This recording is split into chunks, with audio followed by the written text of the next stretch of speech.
রাজবাড়ীর উপজেলা স্বাস্থ্য কমপ্লেক্স সহ জেলা সদর হাসপাতালে পাওয়া যাচ্ছে না জলাতঙ্কের ভ্যাকসিন।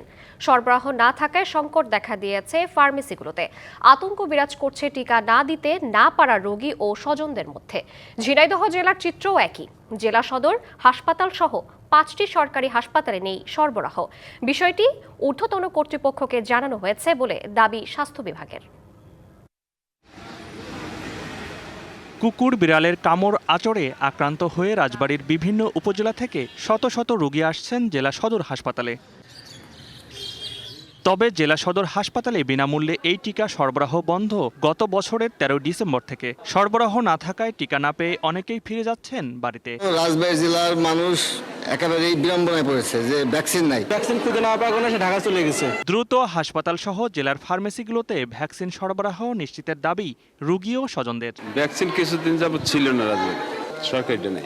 কুকুর বিড়ালের ইনজেকশনটা যত দ্রুত রাজবাড়ী সদর হাসপাতালে আসে, যাতে জনকল্যাণের লোকজনের অসুবিধা বা জলাতঙ্ক রোগের থেকে মানুষ রেহাই পায়। সংকট নিরসনে সংশ্লিষ্টদের কাছে চিঠি দেয়া সহ নানাভাবে চেষ্টা চালিয়ে যাচ্ছে হাসপাতাল কর্তৃপক্ষ ও প্রশাসন। এখন এই সংকটের জন্য আমরা ওষুধ প্রশাসনের চিঠি দেওয়া হচ্ছে এবং ওষুধ প্রশাসন আমাদের জানাচ্ছেন ওনারা লোকাল ডিপোর্ট এবং যারা বিজনেস করে তারা যেন অ্যাভেলেবেল করে এই ব্যাপারে ওনাদেরকে সতর্ক করছে। আবার আশা করা যাচ্ছে অতি অল্প সময় এটা পাওয়া যাবে। ভ্যাকসিন আমরা আশা করতেছি আগামী 1 মাসের ভিতরে আমরা ইনশাল্লাহ পাবো। আমাদের বর্তমানে সারা দেশেই ক্রাইসিস, আগামী 1 সপ্তাহের ভিতরে 1 মাসের ভিতরে আমরা পেয়ে যাবো ইনশাল্লাহ। এদিকে ঝিনাইদহ সদর হাসপাতালের চিত্র একই। গেল মাসের 27 তারিখ থেকে বন্ধ বিনামূল্যের ভ্যাকসিন দেয়া। ভুক্তভোগীরা বলছেন শুধু ঝিনাইদহে নয়, আশপাশের জেলায় গিয়েও মিলছে না ভ্যাকসিন। কোনো ভ্যাকসিন নেই সদর হাসপাতাল, বাইরেও কোনো ভ্যাকসিন পাচ্ছি না।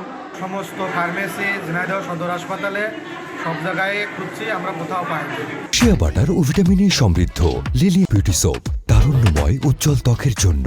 রিমার্ক, আমাদের যদি অতি তাড়াতাড়ি ভ্যাকসিনের ব্যবস্থা করা হয় তাহলে আমাদের জন্য খুব ভালো হয়।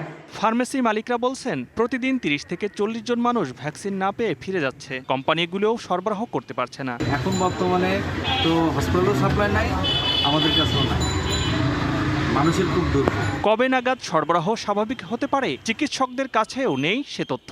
সরকারিভাবে জানানো হয়েছে যে এখন এটা সাপ্লাই দেওয়া সম্ভব হচ্ছে না, ইভেন জানুয়ারি মাসের মধ্যেও এটা সাপ্লাই দেওয়া সম্ভব হবে না।